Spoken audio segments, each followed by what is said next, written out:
Bonjour et bienvenue sur le podcast des Bazars de la Santé, le podcast des boîtes à zen et à ressources destinées aux acteurs de santé pour parler de votre santé et de votre vulnérabilité sans tabou et avec des bonnes ondes. Je suis Candice Delbé-Dupart, je suis chirurgien, coach, formatrice en soft skills en santé et j'ai envie de vous faire partager sur ce podcast des ressources pratiques et efficaces pour mieux prendre soin de ceux qui aident les autres au quotidien. Belle écoute à tous. Bonjour et bienvenue dans l'épisode 5 du podcast des Bazars de la Santé.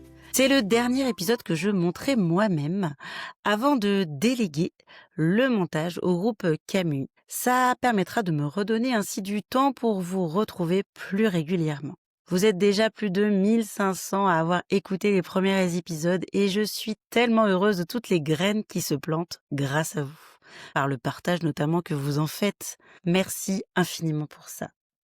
Aujourd'hui, dans les Bazars de la Santé, on va parler d'un truc qui change vraiment la vie quand on travaille ou qu'on gravite dans le soin. La formation en compétences psychosociales et en facteurs humains et organisationnels en santé.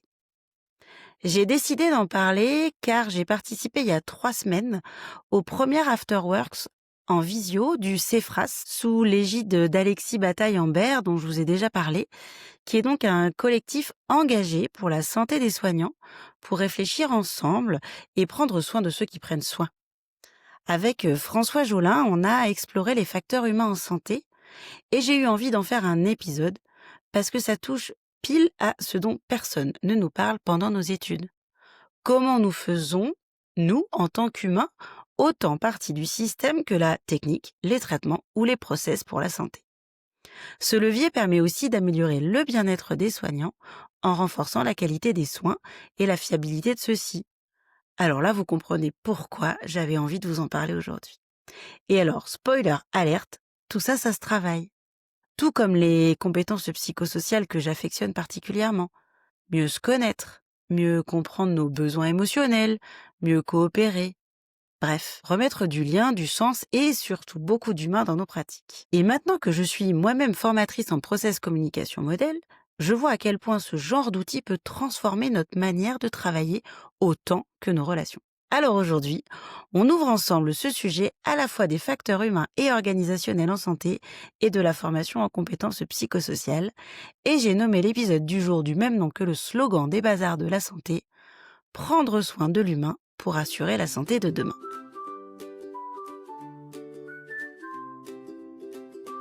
Alors, de quoi parle-t-on lorsque l'on parle déjà de facteurs humains et organisationnels ? Les facteurs humains et organisationnels en santé permettent d'apprendre à regarder le travail réel, pas juste les protocoles, à comprendre comment les soignants interagissent, décident, se coordonnent et compensent dans la vraie vie, là où tout ne se passe pas toujours exactement comme prévu. Il révèle à quel point les compétences non techniques, communication, leadership, gestion du stress, conscience de la situation, sont essentielles à la sécurité des patients. François Jolin est anesthésiste réanimateur et cofondateur de Facteurs humains en santé. Voilà comment il les décrit. Les facteurs humains, c'est tout ce qui permet de rendre impossible ce qui est dangereux et de rendre très facile ce qui marche et ce qu'il faut faire. Les facteurs humains constituent une science qui est issue de l'ingénierie des systèmes complexes. Leur objectif n'est pas de corriger les erreurs, mais d'améliorer la fiabilité collective. Ils utilisent les outils issus de l'aéronautique, comme la checklist, le cockpit stérile, l'analyse post-incident, qui sont facilement transposables aux environnements de soins. Et quand on parle d'erreurs en facteurs humains, on change complètement de paradigme par rapport à la représentation que nous, on s'en est fait en santé. Ici, l'erreur humaine n'est pas une faute morale, elle révèle souvent une défaillance de contexte et d'organisation. Les propositions pour améliorer et analyser l'erreur en facteurs humains prennent donc un autre point de vue. La sécurité psychologique est le premier levier de performance collective. Pouvoir parler librement des erreurs améliore la qualité globale. D'ailleurs, il est prouvé que les équipes qui déclarent plus d'erreurs ont une ambiance de travail meilleure, car les équipes savent parler entre eux. La simulation en santé en fait partie également et devient un outil stratégique pour tester les organisations et favoriser la culture de sécurité. La pensée système permet également de remplacer la culture de la faute. Comprendre comment et pourquoi les conditions de travail favorisent ou réduisent d'ailleurs les risques d'erreur. La simplification du design, des procédures et des interfaces est également une clé de fiabilité organisationnelle. Alors, dans les facteurs humains et organisationnels en santé, on y parle communication, prise de décision en situation complexe, gestion du stress, de travail en équipe, de culture juste. Celle qui ne cherche pas donc un coupable dans les moments où il y a un problème, mais qui cherche à comprendre pourquoi le système a permis l'erreur. On y apprend donc à faire la différence entre l'erreur individuelle et la faille systémique, entre le geste isolé et le contexte organisationnel. On passe ainsi d'une culture du blâme à une culture de fiabilité partagée.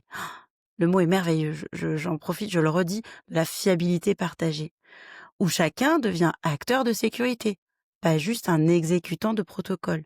Et là, ça change vraiment tout. Alors là, vous comprenez pourquoi parler de facteurs humains et organisationnels en santé, ça a toute sa place dans ce podcast sur la vulnérabilité et la santé des acteurs de santé.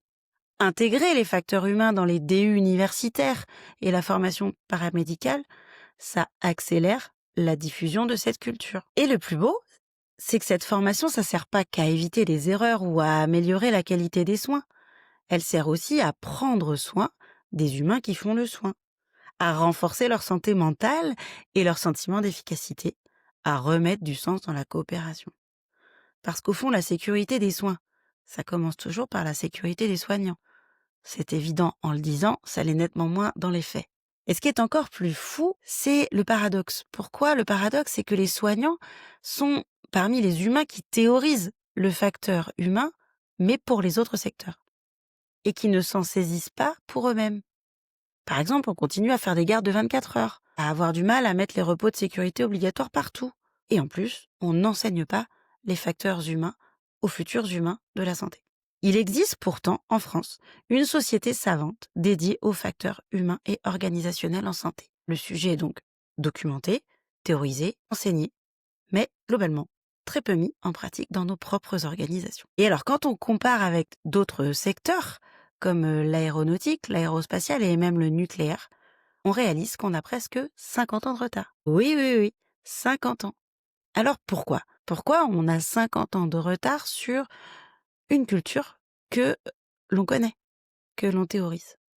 Il y a plusieurs pistes à explorer pour ça. Déjà, historiquement, on a pensé que la qualité des soins reposait d'abord sur la technique, ensuite sur le matériel, puis sur les procédures. Et puis, tout au bout de la chaîne, on s'est dit que ça reposait sur l'humain. Alors qu'en réalité, c'est l'inverse. Ce sont les humains qui font vivre la technique, les procédures et l'organisation. Les autres pistes et les autres raisons de notre retard par rapport au secteur à risque, elles en disent aussi beaucoup sur notre culture professionnelle. Déjà, on a hérité d'une culture héroïque. On nous a pas donné le badge de héros, hein, je m'entends, quand on est rentré dans nos formations en santé. Mais ça s'est construit, la santé, sur ce modèle-là. Le modèle où il faut tenir, encaisser, continuer malgré tout. Ça, tout ça, c'est normal, c'était normalisé. Demander du soutien, c'était lu comme un aveu de faiblesse. On a fait de la vulnérabilité humaine un tabou. Nous, médecins, si je parle de ma formation initiale par exemple, je n'ai jamais su et on ne m'a jamais enseigné que les erreurs humaines évitables étaient la 3e cause de mortalité en santé. Alors forcément, on s'est jamais dit d'emblée qu'on allait investir sur l'humain, sur un tabou de vulnérabilité.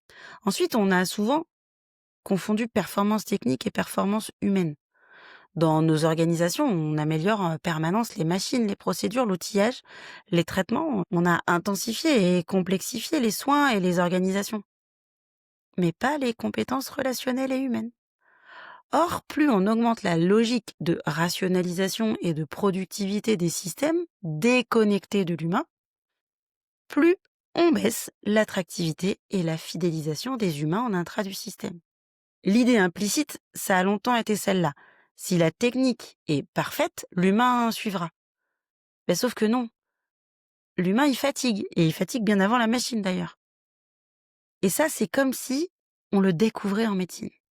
Une des autres raisons aussi pour notre retard, c'est que on ne change rien tant qu'il n'y a pas de catastrophe. Dans l'aéronautique, il a fallu des catastrophes pour comprendre ça. C'est ce qui s'est passé en 1977 à Tenerife, quand deux Boeing rentrent en collision sur la piste, faisant 583 morts, ce qui a conduit à des modifications profondes de communication avec les cockpits. Et en santé, malheureusement, c'est pareil. En radiothérapie, par exemple, il a fallu la surirradiation de quasiment 400 patients en radiothérapie à Épinal pour que l'on commence enfin à reconnaître officiellement que la fiabilité d'un système ne vient pas seulement de la machine, mais de l'accompagnement, la régulation et la protection du facteur humain. Tant qu'on attend une catastrophe pour bouger, on reste dans un modèle réactif, au lieu d'être dans un modèle préventif. Et c'est exactement pour ça qu'on accuse aujourd'hui ce retard historique dans la santé par rapport aux autres secteurs d'activité à risque. L'IRSN, l'Institut de radioprotection et de sûreté nucléaire, conclut entre autres sur l'accident dit d'Épinal que les aspects liés à la formation des personnels et à l'incidence du facteur humain dans les risques d'erreur devraient être pris en compte dans les services de radiothérapie et être systématiquement audités.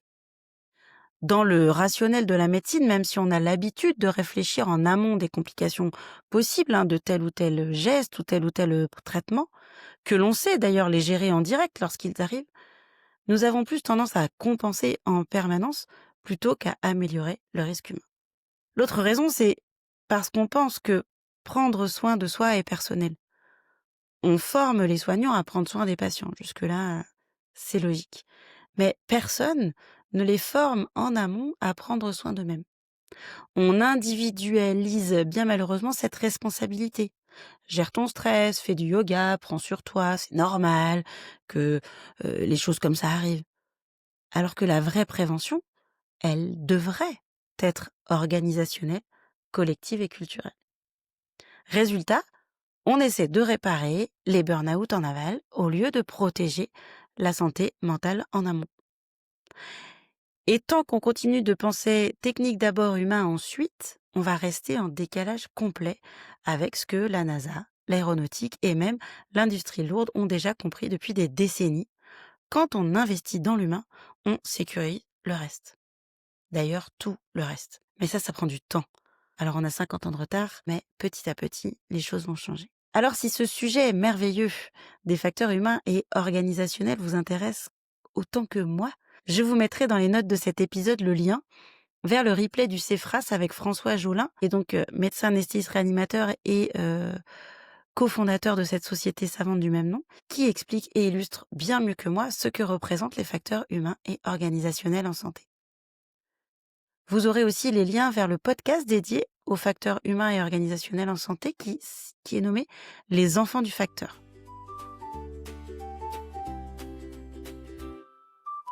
Je vais maintenant parler d'un autre sujet qui me passionne et qui complète complètement les facteurs humains, c'est celui de la formation en compétences psychosociales. Moi, j'ai toujours été fascinée par le cerveau, par la relation humaine, par ce qu'il se passe entre nous. Je crois que j'ai toujours eu cette sensibilité-là. Capter des signaux faibles, ressentir les tensions, traduire ce que les gens n'arrivent pas toujours à dire. Et très honnêtement, je ne m'étais pas vraiment rendu compte de cette plus-value que je dégageais jusqu'à mes 40 ans. Que je sorte un peu la tête de l'eau de ce deuxième burn-out et que j'entende et comprenne vraiment cette phrase que mes patients m'ont toujours dit d'ailleurs. « Ah, docteur, si tout le monde était comme vous ». Et un jour, en prenant conscience de ça, j'ai rêvé que je pouvais enseigner ces compétences psychosociales. Alors à l'époque, c'était un rêve inaccessible, puisque j'avais prévu globalement d'être chirurgien de l'hôpital public jusqu'à ma mort. Et puis lorsque ma vie 2.0 s'est mise en route en 2023, avec le début du concept des bazars de la santé, puis au milieu de tous les projets que je voulais mener, j'ai réalisé ce rêve. L'idée, c'était plus de faire de la théorie descendante avec des cahiers, des stylos et des ordinateurs sur des tables, comme j'ai toujours appris dans mes formations médicales, mais de vivre et de faire vivre de l'expérientiel et du jeu aux apprenants pour mieux comprendre et appréhender l'art de mieux communiquer, de mieux se connecter, de mieux se comprendre. Parce qu'on oublie bien trop souvent, ou peut-être que vous ne le savez pas d'ailleurs, la communication, elle est pour 90% du temps non verbale. Alors le jour où on l'expérimente en formation, les choses, elles deviennent vraiment beaucoup plus évidentes. Et là, on se dit « Ah mais c'est pour ça qu'on s'est pas compris dans la dernière réunion ». C'est pareil quand on réalise que nous ne percevons pas le monde tous de la même manière. Après, cette même réunion où on s'est pas compris et surtout on pense qu'on a tous vécu la même scène. Et ben en fait, en réalité, chacun a retenu quelque chose de différent de cette réunion, selon sa fenêtre, entre guillemets, de personnalité, sa zone de confort, ou le langage qui lui parle le plus. Et quand on comprend ça, vraiment qu'on le comprend, on augmente beaucoup sa tolérance, on commence à ajuster sa communication. Moi, je suis devenue formatrice en process communication modèle en début 2024 et je vais vous parler un peu de ce que c'est. C'est un modèle qui vient de la NASA. Dans les années 70, on s'est rendu compte que le plus grand risque dans l'espace, quand on mettait des astronautes et des êtres humains dans l'espace, c'était pas la technique, c'était pas la machine, c'était l'humain. Quand il a fallu passer des missions Apollo à la navette spatiale, on est passé de 3 astronautes dans une capsule à 7 personnes vivant ensemble pendant des semaines, voire des mois. Alors là, il y a une question qui est devenue centrale. Comment on peut prédire le comportement des astronautes lorsqu'ils passent sous stress pour que justement ça se passe bien? Parce que même quand on est ultra formé, ultra qualifié, ce qui fait dérailler un système, le plus performant soit-il, eh bien c'est la dynamique humaine, des problèmes de communication, la pression, la fatigue émotionnelle, les tensions interpersonnelles, et j'en passe. Et la réponse, elle est incroyable, mais cette séquence de stress, quand on est sous tension, eh bien elle est prédictible. On peut savoir d'avance comment une personne, avec sa personnalité propre, réagit sous stress, et même ce dont elle a besoin pour retrouver ses pleines ressources. C'est le psychologue Taibi Keller qui a mis ça en lumière dans les années 70 avec la NASA, et c'est de là qu'est née la Process Communication Model, ou PCM, quand vous le voyez en abrégé, qui est donc un modèle qui permet de comprendre ce qui se passe en nous et ce qui se passe entre nous, et comment ajuster sa communication pour ne pas basculer dans le stress. En clair, ce modèle va un peu plus loin que les autres techniques d'appréhension des personnalités, parce qu'il permet donc de mieux se connaître, notamment comment on évolue au décours de nos vies dans nos comportements. Il est donc dynamique, mieux comprendre ses besoins propres, mieux coopérer en communiquant mieux, et surtout sortir du stress avant qu'il ne nous épuise. C'est quand même merveilleux. Moi, quand j'ai découvert ce modèle en 2020, la phrase naturelle et spontanée qui m'est venue, comme le disent d'ailleurs beaucoup de mes apprenants que j'ai en formation, c'est comment ça se fait qu'on ne soit pas tous formés dans le monde de la santé, ou dans le monde tout court d'ailleurs, à ce modèle, ou en tout cas à un modèle de compréhension de nos fonctionnements. Alors comment ça se passe une formation en PCM? Déjà, on commence par répondre à un questionnaire en ligne qu'on appelle son inventaire de personnalité, le même auquel Thomas Pesquet a répondu en pré-parcours d'astronaute. J'adore d'ailleurs expliquer ça à mes apprenants. Ensuite, la formation, elle dure 2 jours pour un module découverte ou 3 jours pour un module 1, et il permet de comprendre que chaque être humain a une structure propre de personnalité, et qui lui permet de voir et de comprendre le monde de façon très personnelle. Et chacun découvre que nous avons des besoins psychologiques propres, comme la solitude, l'action, l'humour, la reconnaissance pour le travail, l'expression des opinions, l'expression des émotions, et qu'il est essentiel de nourrir ces besoins très particuliers et propres à chacun pour ne pas être invité au stress dans nos vies. L'idée ensuite, c'est de donner les clés à chaque participant de pouvoir mieux communiquer avec tous les types de personnalités qui peuvent exister, notamment ceux qui sont les plus éloignés de soi, pour mieux comprendre et travailler ensemble ou vivre ensemble le cas échéant. Alors, j'adore dire déjà que vous faites un cadeau quand vous venez en formation ProcessCom, tout simplement parce que vous allez déjà mieux vous comprendre. Et puis, j'adore animer ces formations PCM parce que je vois toujours les éclairs de compréhension pour eux-mêmes déjà dans leurs yeux, et puis se dire: «Waouh, mais je comprends mieux mon conjoint, mon enfant, mes amis, mes collègues». C'est merveilleux. Et puis, il se passe ces moments de partage, de fonctionnement de leur propre cerveau entre eux, dans le groupe, Et puis on voit le sentiment de tolérance et de connexion qui se crée, entre les apprenants. Je vous mettrai en lien de cet épisode le site de l'organisme de formation Formenco Santé que je dirige, qui est donc partenaire des Bazars de la Santé et qui montre notamment un film de l'Institut Keller qui détient le modèle pour vous illustrer, PCM.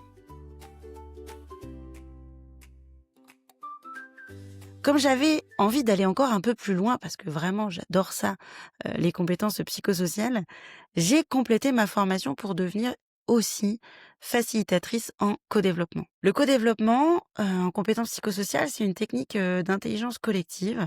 C'est des pairs, ça fonctionne d'ailleurs aussi, sans être entre pairs, mais c'est comme ça qu'au départ a été, développé l'outil qui apprennent entre eux grâce à une démarche structurée, et pas du tout de façon réunionnite. Et Dieu sait que dans la santé, on le connaît bien, la réunionnite qui nous vampirise l'énergie dans nos organisations où parfois personne ne s'écoute, voire ne se comprend.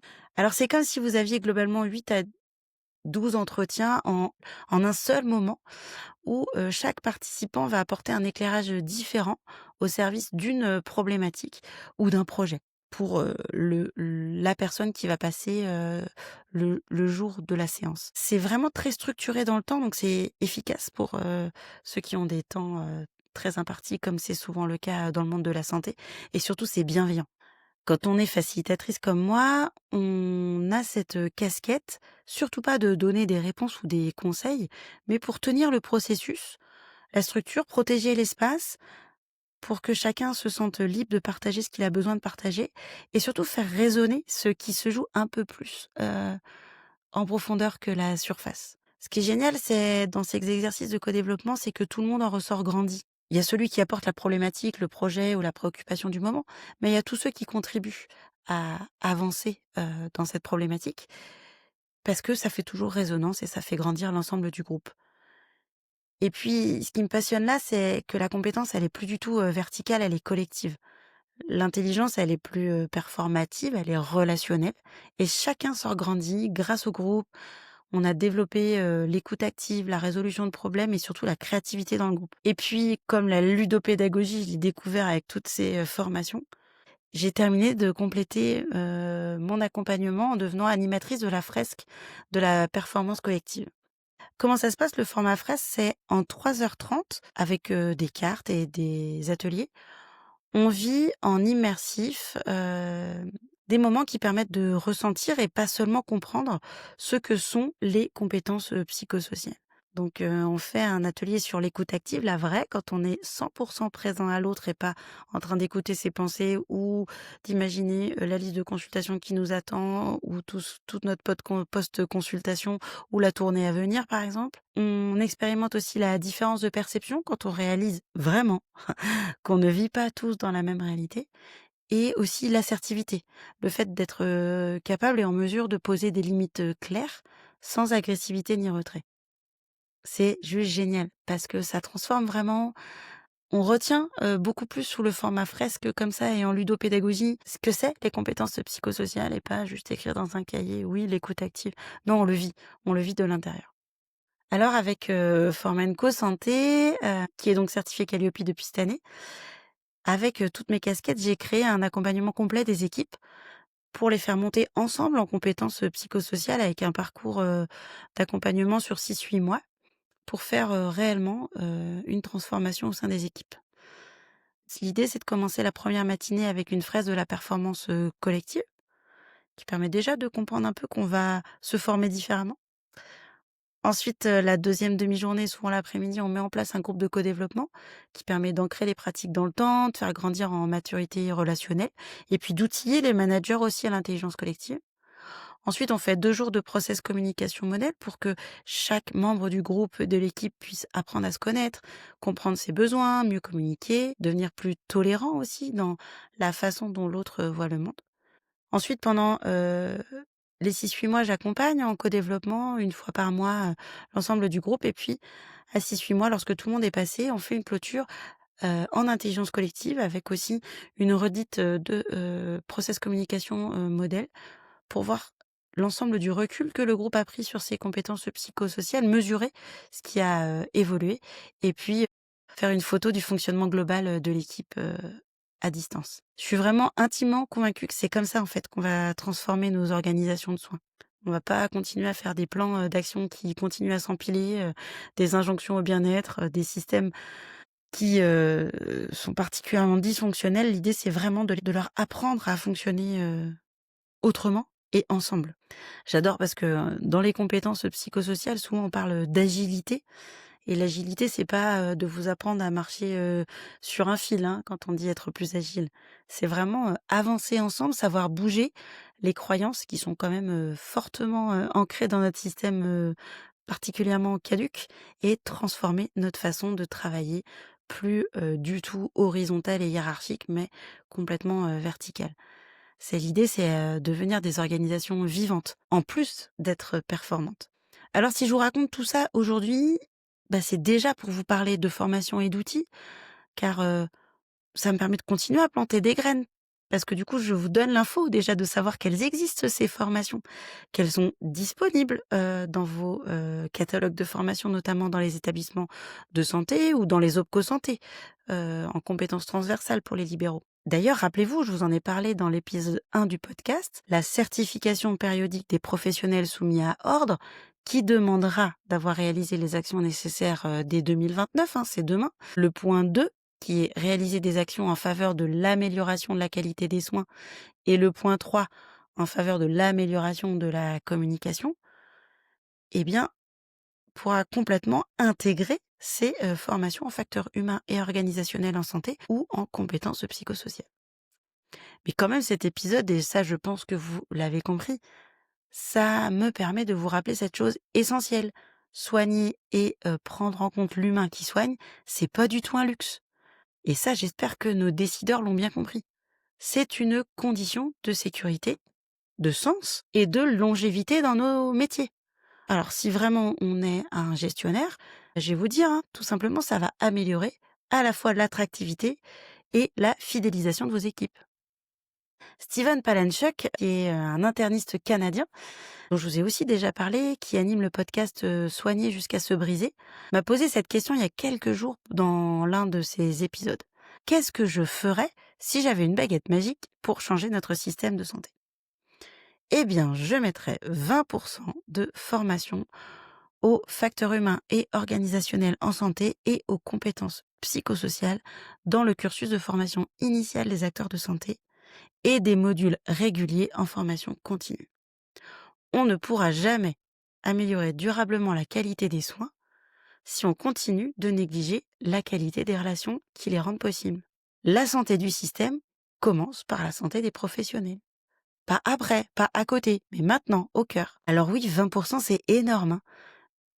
Mais vu la rapidité d'amélioration des compétences techniques, avec l'avènement de l'intelligence artificielle notamment, je crois que c'est vraiment sur l'humain, et maintenant, qu'il faut engranger le virage de la formation humaine. Et si on a 50 ans de retard, c'est pas parce qu'on est des incapables, hein, bien sûr.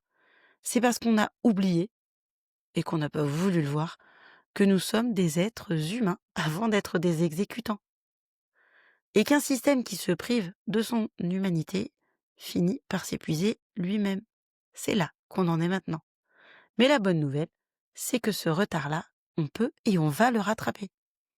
Et en plus, il ne demande pas de nouvelles machines, il ne demande pas des milliards d'investissements, il demande juste de réapprendre à faire ce que les humains savent faire depuis toujours, se relier, coopérer, se comprendre et prendre soin les uns des autres. Et moi, c'est exactement ce que j'ai envie d'aider à remettre au centre. Parce que je sais, je l'ai vu, je l'ai vécu, je l'ai animé. Quand une équipe réapprend à fonctionner comme un collectif vivant, eh bien l'épuisement recule. Le plaisir, le sens revient. La sécurité des soins s'en trouve du coup naturellement renforcée.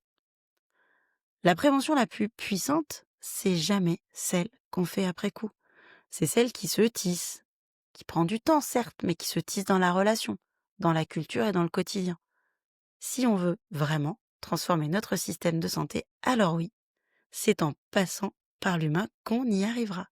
Vous comprenez mieux pourquoi j'avais envie d'utiliser le slogan des Bazars de la santé comme titre de cet épisode. Prenons soin de l'humain pour assurer la santé de demain. Je vous souhaite donc un très bon début de semaine à tous, puisque je vais publier cet épisode pour une fois un dimanche soir. Et je vous dis surtout à très bientôt.